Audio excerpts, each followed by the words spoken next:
Hi friends, ఒక రైతు చేలో ఎండాకాలం వస్తే పైరు పండియాలంటే ఎండాకాలం వచ్చినప్పుడు ఫస్ట్ దుక్కి దున్నుకొని గొర్రు తోలుకొని విత్తనం మొక్క నాటాలంటే మళ్ళీ వాటికి మళ్ళీ గొర్రు తోలి మళ్ళీ కాలవలేసి ఈ మొక్క నాటేసరికి మొక్క రూపాయిన్నర పడిద్ది, సీజన్ బట్టి రూపాయి పడిద్ది, ₹2 పడిద్ది. అది బిజీని బట్టి ఉంటుంది.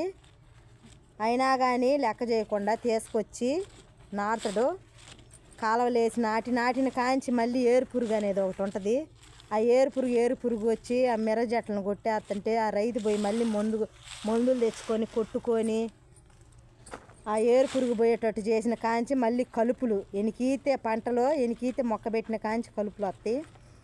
ఆ కలుపులు తీపిచ్చుకున్న కానించి రోజు చేనుకి వెళ్ళి ఇవాళ ఈ పురుగు ఉంది ఆ పురుగు ఉందని చూసుకుంటా, రోజు మార్చి రోజు చేనుకి వెళ్ళి చూసుకుంటా, మందులు కొట్టుకుంటా, ఇవాళ ఏం పురుగు ఉందా రేపేం పురుగు ఉందా అని చూసుకుంటా. ఒక పైరు వేసిందంటే రోజు చేనుకెళ్ళి చూసుకోవాలా, ఇవాళ పురుగు ఉంది లేని చూసుకొని రేపు ఈ తెగులకు కొట్టుకోవాలి, ఆ తెగులకు కొట్టుకోవాలి, మందులు తెచ్చి అని చూసుకుంటుండాలి రైతు. చూసుకున్న కానించి మళ్ళీ అవి పంటకు వచ్చి తీరా పంటకు మిరగాయలు కోపించే రోజు కూడా ఆ బత్తాలు టాటకు పోసుకొని తీసుకొచ్చి కళ్ళంలోకి వచ్చినాయి అంటే మళ్ళీ రోజుకి అవి కనీసం ఆరబెట్టి పట్టలేసి రోజుకు 2 సార్లు 3 సార్లు దున్నుకోవాలా. ఎందుకంటే ఈ కాలం తొందరగా కాయ అనేది ఆరదు. ఆరపోయేసరికి రోజు 2 సార్లు దున్నుకుంటే మళ్ళీ దున్నకపోతే అడుగు కాయ అనేది బూజు వచ్చిద్ది. అందువల్ల రోజుకు 2 సార్లు దున్నుకోవాల్సి వచ్చిద్ది.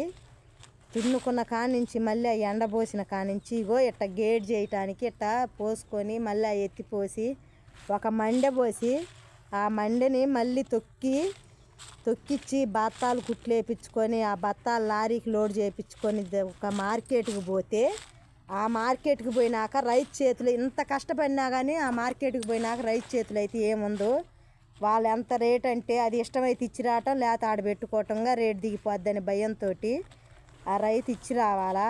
ఎందుకంటే ఇది లక్షలతో కూడిన పని కాబట్టి ఆ పైరు అనేది మళ్ళీ బాకీ తెచ్చి మన వడ్డీలు దన్న కొత్త ఏమో మళ్ళీ ఇది పోయేది అయిద్ది అనేది వాళ్ళు అడిగిన రేటుకి ఇచ్చి రావాలి ఖచ్చితంగా.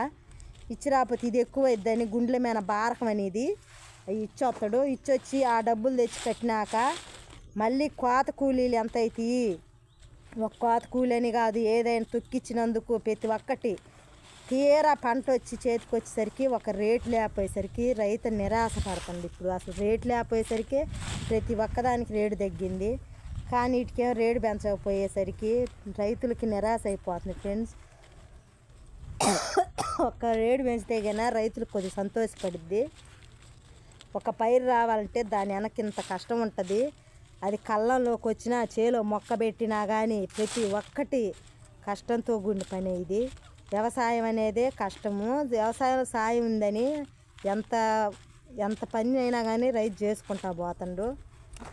చూడండి ఫ్రెండ్స్, ఎంత కష్టం ఉంటుంది మిర్ర జట్టల్లో. ఒక మందు కొనాలంటే వేలల్లో ఉంటుంది. అది ఒక నల్లి వచ్చిందంటే అది ఎన్ని మందులు కొట్టినా తగ్గట్లేదు. ఇప్పుడైతే ఇంకా ప్రస్తుతం అయితే నల్లికే ఇంత అవుతుంటే పెట్టుబడి పెట్టేసరికి రైతు కష్టం ఎట్టుంది చూడండి.